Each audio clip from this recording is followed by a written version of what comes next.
આવે ને ત્યાં તમે તારા ખુલીને દાંત કાઢજો. હા, કેમ કે આપણે દાંત કાઢતા હોય ને તો તમારે જોવું ટેન્શનના વિચાર કોઈ દી નહીં આવે.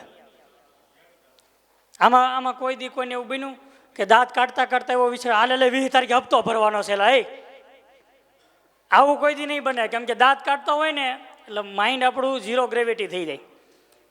એટલે થોડીક વાર આનંદ કરી લો. આજ આપણે ખૂબ આનંદ કરવાનો છે. હજી આપણે ધ્રુવીબેનને સાંભળવાના છે. અને આજ આપણે બધા ભેગા થયા છીએ તો થોડીક વાર માટે આપણે આનંદ કરી લઈ. બાકી મરું છું જેને મળવા એનું મુખવું ન દેખવું, અને ડરું છું જેનાથી તો રોજ હામો થાય છે કે છોડવા માગું પણ છૂટે નહીં છોડો, દોડું જેની પાછળ તે દૂર ભાગી જાય છે. અરે અમૃતનું કાને સાંભળ્યું છે નામ જ ખાલી, બાકી ઉગાડી આખે તો ઝેરસ દેખાય છે. માણેક પરસ મણી ક્યાંય દેખાતા નથી, અહીં ચમકતી ચિરોડીમાં મન છેતરાય છે. અહીં ચમકતી ચિરોડીમાં મન છેતરાય છે. એટલે તમને જ્યાં મજા આવે ને હાકલો પડકારો મારજો. હા બસ એ એક ખાસ રાખજો મારામાં, કેમ કે મારે એની ખાસ જરૂર પડશે, સમજાણું? એટલે તમારો જેટલો હાકલો પડકારો હોય ને એટલી મને મજા આવે. એટલે થોડુંક આપણે હાકવું હોય ને તો હાકીએ શકીએ. હા એમ. જોકે જમરાળાનું પાણી તો મોડું ન હોય. વાહ આવાજ. બસ આવો હાકલો પડકારો ઠેઠ સુધી રાખજો. હા, બાકી આ છોકરાએ ઘણા બેઠા. જો આ છોકરાએ છે ને કેવા હાકલા પડકારા મારતા હતા, હમણાં હું જોતો હતો. અને એ હાકલો પડકારો મારે એ કાંક કરીએ કે, બાકી હાકલો ન મારીએ કે ખૂણામાં બેઠું બેઠું મોટું થાય, એનાથી બીજું કઈ થાય નહીં ભલા માણા. હા એમ. એટલે આનંદ કરવાનો છે આપણે. પણ આજ ફકડાનાથની આ ભોજનશાળામાં તિથિઓની જે યાદી છે એની અંદર રકમ આવે છે, દાન આવે છે. આપણે જે હું રકમ બોલું એને એકવાર જોરદાર તાળીઓથી તમે વધાવજો. 11,000 રૂપિયા મુકેશભાઈ બી પિયાવત તરફથી આવે છે. એકવાર જોરદાર તાળીઓથી આપણે એમને વધાવીએ. 11,000 રૂપિયા સ્વર્ગસ્થ ખાચરભાઈ વાસુરભાઈ નાગભાઈ એમના તરફથી આવે છે. એકવાર જોરદાર તાળીઓથી વધાવે. 11,000 રૂપિયા ત્રિકમભાઈ લીંબાભાઈ ચકમપર, એને એકવાર જોરદાર તાળીઓથી વધાવીએ. 11,000 રૂપિયા રાઘવજીભાઈ મનજીભાઈ પાટણા, એમને તાળીઓથી વધાવીએ.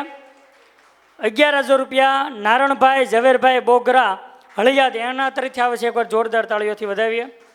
11,000 રૂપિયા માધાભાઈ આનંદભાઈ કાકડિયા માનવિલાસ, તાળીઓથી વધાવીએ.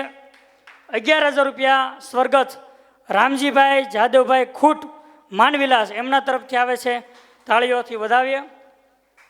ત્યારબાદ 51,000 રૂપિયા સ્વર્ગસ્થ વાસુરભાઈ નાગભાઈ ખાચર જમરાળા, એમના તરફથી આવે છે. એકવાર જોરદાર તાળીઓથી એમને વધાવીએ.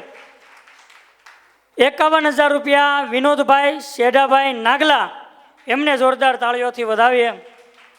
50,000 રૂપિયા મૂળજીભાઈ ભીમજીભાઈ વઘાસિયા ભાવનગર, એમને એકવાર જોરદાર તાળીઓથી વધાવીએ. 25,551 સ્વર્ગસ્થ પ્રિન્સ જીતેન્દ્રભાઈ સુરત, એમના તરફથી આવે છે. એકવાર જોરદાર તાળીઓથી વધાવો છે. અને 5100 રૂપિયા પ્રવીણભાઈ કલસરિયા બોટાદ, એમના તરફથી આવે છે. એકવાર જોરદાર તાળીઓથી વધાવો. ભૂલમાં કદાચ કોઈનું પણ નામ અથવા સરનેમ અથવા અટક આમ તેમ થઈ હોય તો જરાક માફ કરજો. પણ હવે આપણે આનંદ કરવાનો છે. ખુલીને દાંત કાઢવાના આનંદ છે ને જીવનમાં જરૂરી છે. નગર અને હું તો કહું, જો તમારી બાજુમાં જે માણસ બેઠો હોય, બરોબર, જે માણસ બેઠો હોય એ દાંત નો કાઢે ને એટલે સમજી લેવાનું કે આ મીંડો માણસ છે, એની પાસે બેહવું નહીં. જે દાંત નો કાઢે ને એની પાસે બેહતા નહીં, એને મિત્ર ન બનાવતા, અને હાઠું ભાઈ તો ખાસ બનાવતા જ નહીં. હા, એટલે દાંત કાઢે એ જરૂરી છે. નગર હમણાં અમારે એક પ્રોગ્રામ હતો ને, એટલે બધાને ખબર છે અમારે જો સૌરાષ્ટ્રમાં પ્રોગ્રામ હોય મહેશભાઈ, એટલે અમે સૌરાષ્ટ્રમાં પ્રોગ્રામ કરવા આવી એટલે અમારે ઘરે પૂગીને એટલે 4 થી 5 વાગી જાય. સુરતમાં હોય તો 2-2:30 વાગે, પણ માની લો કે સૌરાષ્ટ્રમાં પ્રોગ્રામ કરવા આવ્યા એટલે 4 થી 5 વાગી જાય. હવે 4-5 વાગી જાય એટલે અમે 4 વ્હીલની અંદર ભાઈ તૂટિયું વાળીને બેઠા હોય. અહીંથી જ્યાં પૂગીને જાય તો તૂટિયું વાળીને માણ ત્યાં પૂગી અને બાયું તો ભાઈ ભર નીંદરમાં હોય. હા, કેમ કે ફી તો બાપાને ભરવા જવાનું હોય. અને બાયું ભાઈ ભર નીંદર હોય. અને જેવો અમે આમ દરવાજો ખખડાવી ને તે બાયું આમ જો આખ્યું સોળતા તપેલી લઈને હવે 1 લીટર દૂધ નાખી દો. અરે પણ કીધું આખ્યું તો ઉગાડ, દૂધ વાળો નથી, ઘર વાળો છું. હા, એટલે ઘણી વાર અમારે આમે થતું હોય. પણ સાહેબ આલમ હાજમ છે ઈશ્વરની કે એમાં બુદ્ધિશાળી તમામ નથી. જો કોઈ પણ ગામ હોય ને એમાં બુદ્ધિશાળી બધાય ન હોય. ગામ હોય ત્યાં ગાંડા હોય, પણ ગાંડાના પાસે ગામ ક્યાંય ન હોય. હા, સમજાય એની મજા છો. મેં તમને પહેલાં જેમ વાત કરી એમ, ક્યાં ટકવું, ક્યાં અટકવું અને ક્યાં છટકવું, જો આ 3 વસ્તુ આવડી જાય ને તો જિંદગીમાં ક્યારેય લટકવું ન પડે. હા,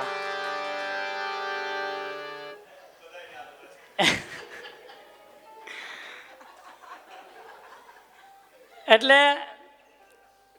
બરોબર. એ તમને કહું કે અમે એ પ્રોગ્રામ કરીને આવી એટલે અમારે તો ભાઈ આ રીતનું અમારે ઘણી વાર બનતું હોય. પણ હમણાં છે ને બરોબર મારો એક પ્રોગ્રામ હતો.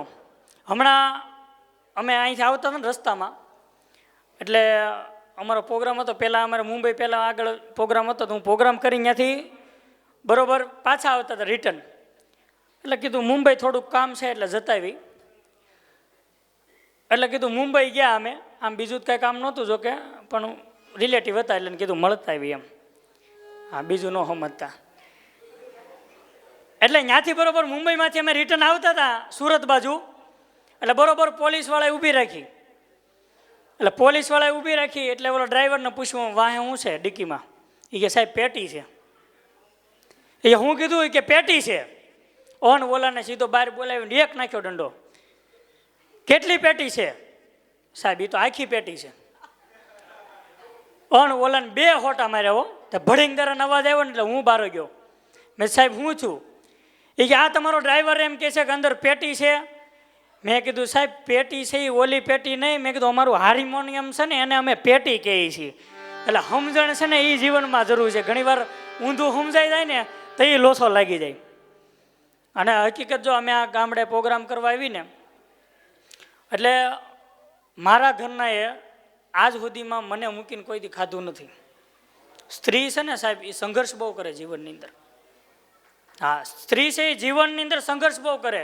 રડ ઓછું તોય રોડવે, વઢીને ન કરે વાત, રાખે આબરૂ આબાદ, એ ઘરને વંદન પાળ્યા. સ્ત્રી છે ને તમે જો તમે 500 રૂપિયા આપો ને એટલે સાચવશે, ધીમે ધીમે ભેગા કરશે. થોડાક ભેગા કરીને ક્યારેક એવી ફરક પર આવે ત્યારે સ્ત્રી છે એ પૈસા કાઢીને તમને આપશે. હા, નોટબંધીમાં જ બધા જો કે ઉલાળી નાખ્યા. અને એના સાહેબ અડ્ડાઈ કેવા કેવો, ફ્રીજના કવર નીચે, ઓશિકાન કવરમાં, બેડ નીચે, અને આવા બધા તેના અડ્ડા હતા.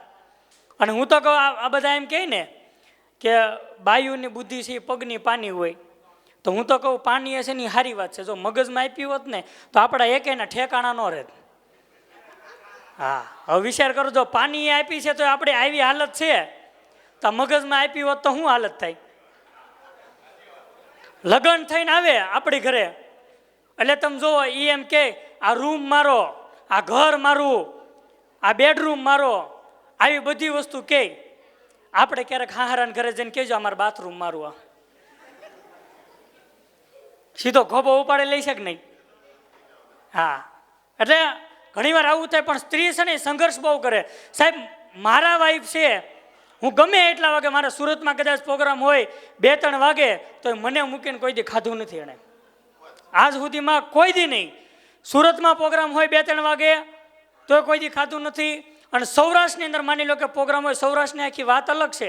અહીંયા પૂગી એટલે 4-5 વાગી જાય, પણ સુરતમાં મારો પ્રોગ્રામ હોય 2-3 વાગી જાય તોય હું ઘરે જાઉં. મને મૂકીને કોઈ દી ખાધું નથી. હું ઘરે જાઉં પછી રસોઈ બનાવવું,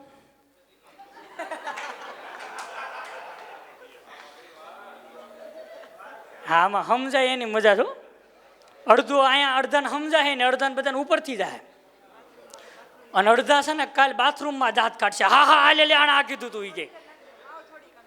હા, એટલે ઘણી વાર આમે થાય. હા, થાય બધાય ને થાય. હા, પણ હમણાં તમે જો, હમણાં છે ને મેં એક ભાઈને કીધું, મેં કીધું મને એસિડિટી થાય છે એમ. મને કે એસિડિટી થાય એ તો સારું, મચ્છર મરી જાય. એલા મેં કીધું મને એસિડિટી થાય છે, મેં તું જે કે ડીડીટી. હા, મેં ડીડીટી છે ને એનથી મચ્છર મરે, અને તું જે કે નહીં ડીડીટી, આ તો એસિડિટી. આ એસિડિટીમાં છે ને માણા મરી જાય ક્યારેકનો, એટલે ઘણી વાર આમે થાય.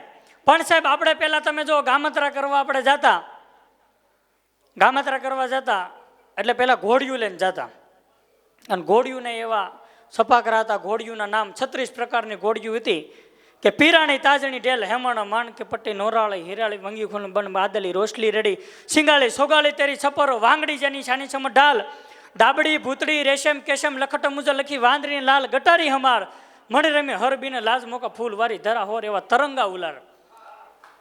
આવી 36 પ્રકારની ઘોડિયું હતી. પછી ઘોડિયુંના છપાકરા એવા કે ડાબલા માણતા દર ધમે કે સાંભી દણી ધમે કે સાંભી રમી રમરા જકોળતા તો ચમકે વાંચા જલે વેલે ચાલતા વાળે બ્રહ્મરા ભારેઠાળા ગતિવાળા મોર બાબાસી આકારવાળા ટાક કાન સોરીવંદા કુરંગી આખડીવાળા મુરુલા કરોડતા તો ભાલાવાળા લટા ખેંચા ભોલંગે ઉન્નતિ બજા જટાલ રોગદની પટાળા કી જોડ સાતિયા સાળસમાં સોડા ગંદા બાળા થળા થાળીયા સદાર સાકાબંધી ઓપટા ડાબલા થોડા થમકેટા ઘડા નાળા તોડ સાંડે ઢાળ. હા, આવી ઘોડિયુંના છપાકરા હતા. પણ સાહેબ અત્યારે તમે જુઓ ગામત્રા કરવા જાય એટલે 4 વ્હીલ ગાડી લઈને જાય, અને અત્યારે ઘરે ઘરે 4 વ્હીલું થઈ ગઈ. હું અહીંથી નામ બોલે તમે સાંભળ્યું હોય તો હાકલો પડકારો મારજો, ને તમારી પાસે 4 વ્હીલ હોય તો હાકલો પડકારો ખાસ મારજો કે ઘણી બધી પ્રકારની 4 વ્હીલું છે. પણ કેટલી પ્રકારની? તો કે એસન્ટ એવિયો એક્સુ ઓડીને એન્ડઓવર રેપિડ રોલ્સ રીટસ ઇટસ લોરાને Range Rover Fortuner Verna Kia Baleno Brezza Nexon Harrier Skoda સેનોટ સેલ્ટોઝ ઇમેજ સિયાઝને થાર એમ્બેસેડર એસએસ4 અલ્ટ્રીલા એસ્ટીલા i20 Ertiga Indigo Eon Eeco Innova Tavera અને ફંટી કોરોલા કેમરી સ્કોર્પિયો ફન ક્લાસિસ યુટિલિટી ગેટસ બોલેરો BMW બીટને જીવા જેન જાયલો જીપ જીપ્સી જેટીને જેગવાર વાન વિસ્ટો વોકસ વેગન વિસ્ટાને વેગનાર ડસ્ટર ફેબિયા ફિગો ફેટ ફેસ્ટા ફરારી સનીને સુમો સેન્ટ્રોને સ્વિફ્ટ સિયારાને સફારી ઉનો નેનો પોલોને પજેરો માજાને મર્સિડીઝ માઇક્રોને તુફાન સેલ સિયરવેને સોનાટા એસ્ટ્રા અલ્ટ્રા હોન્ડા સિટી ઉમર સે દિલદાર. હા, એટલી પ્રકારની તો 4 વ્હીલું છે. પણ તમે જુઓ હમણાં એક ભાઈ છે ને એ બરોબર રાતે બરોબર ઘરે સૂતા હતા એટલે સોસાયટીમાં મિટિંગ થઈ. એટલે સોસાયટીમાં મિટિંગ થઈ એટલે બધાને કીધું ભાઈ સોસાયટીવાળા જેટલા હોય એટલા બહાર આવો બધા પુરુષો. એટલે બધાએ ઉઠીને બહાર ગયા. એટલે જે મિટિંગ થઈ ત્યાં બેઠા. એટલે મિટિંગમાં એવી રજૂઆત કરી કે ભાઈ આપણી સોસાયટીની અંદર પાણીની અંદર કેમિકલ એવું ભેળવાઈ ગયું છે કે જે પણ લોકો પાણી પીએ એ મૃત્યુ પામશે. એટલે કોઈ ખાસ કરીને કોઈએ પાણી પીવાનું નથી. એટલે પછી જે પુરુષ હતો એ પછી ઘરે ગયો. એટલે એની પત્નીએ પૂછ્યું કે ભાઈ આ હેની મિટિંગ હતી, શું હતું? એ મિટિંગમાં કાંઈ નહોતું, ખાલી પાણી પીને સુઈ જાય કે. હા, એ કે પાણી પીને સુઈ જાય કે મિટિંગમાં બીજું કાંઈ નહોતું. હવે ઓલીનો આખો ઉપાડી લે કે ન ઉપાડી લે. એટલે પુરુષે ગજબ છે એમ. પણ તમે જુઓ આ છે ને આ સાઉન્ડવાળાની મજા જો આપણે માયક સારું હોય તો પ્રોગ્રામ સારો જાય, અને જો વાઈફ સારી હોય તો સંસાર સારો જાય. પણ માઇક અને વાઈફમાં બેયમાં ફરક એટલો છે કે આની સામે બોલીએ કંઈ. હા, આને બંધ કરવાની સ્વિચ આવે, આ માઇકને ભંગારમાં દેવાય, અને આ ઉછીનું લાવી એકાય, અને આ બદલાવી એકાય. હા, એટલે ઘણીવાર સાહેબ મજા છે. આ તો હું જે હાસ્યરસ છે ભાઈ, જીવનની અંદર હાસ્ય જરૂરી છે. પણ સ્ત્રી જેવું સાહેબ કોઈ સંઘર્ષમય જિંદગી કોઈ જીવી ન હોય કેમ કે હરેક સ્ત્રી છે એને હરેક વસ્તુ સહન કરવાની હોય. સ્ત્રી છે એ 4 પાત્રો ફેરવે. સ્ત્રી છે પેલા ગમે ત્યારે જ્યારે બેન હોય ત્યારે સૌથી વધારે વાલો એને ભાઈ હોય. એ બેનમાંથી પછી દીકરી બને, કે જ્યારે દીકરી બને યુવાન થાય ત્યારે સૌથી વધારે વાલો એનો બાપ હોય. અને દીકરી પછી જ્યારે એના લગ્ન થાય ત્યારે સૌથી વધારે એનો પતિ હોય. કોઈ એના પતિને કાંઈક પણ કહે તો એનાથી સહન ન થાય, એટલે સૌથી વધારે એનો પતિ હોય. અને પછી જ્યારે એને સંતાન પ્રાપ્તિ થાય